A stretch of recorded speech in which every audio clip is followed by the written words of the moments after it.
Ntimukivovote nka bamwe bo muri bo. Abakorinto ba mbere igice cya 10:10. Ntimukivovote nk'uko bamwe muri bo bivovose bakicwa n'umurimbuzi.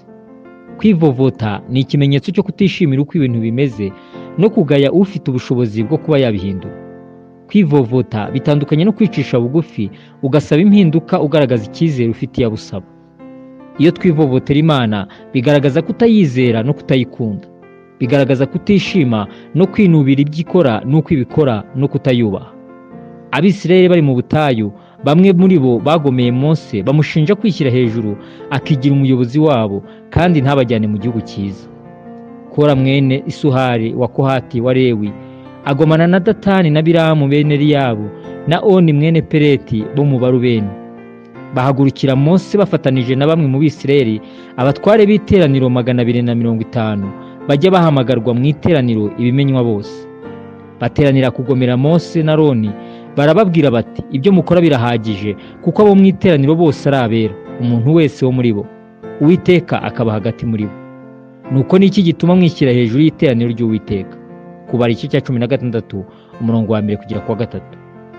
Mose yagerageje kubahugura biranga, biza kubaviramo ibihano biteye ubwoba by'Imana. Ubutaka burasama burabamirana n'ibyabo byose, maze umuriro uva imbere y'Uwiteka ukongora abasigaye. Bukeye bwaho iteraniro ryose ry'Abisirayeli ryahagurukiye Mose na Aroni. Bukeye bwaho iteraniro ry'Abisirayeli ryose ryitotombera Mose na Aroni riti mwishe abantu b'Uwiteka. Iteraniro riteraniye kugomera Mose na Aroni, bareba berekeje ihema ry'ibonaniro, babona cya gicu kiritwikiriye, ubwiza bw'Uwiteka buraboneka.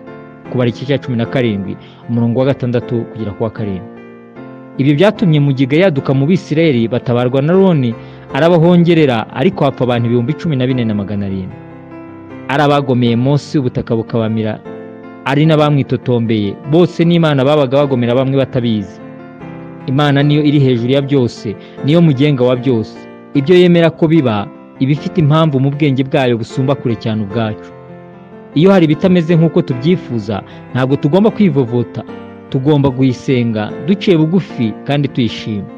Ibyo nibyo bigaragaza ko tuyizeye kandi twizeye n'urukundo idukunda n'umugambi mwiza dufitiye. Ntimukagire icyo mwiganyira, ahubwo ibyo mushaka byose bimwe n'Imana mubisabiye, mubyingingiye, mushima. Abafilipi igice cya 4 umurongo wa 6. Dusenge.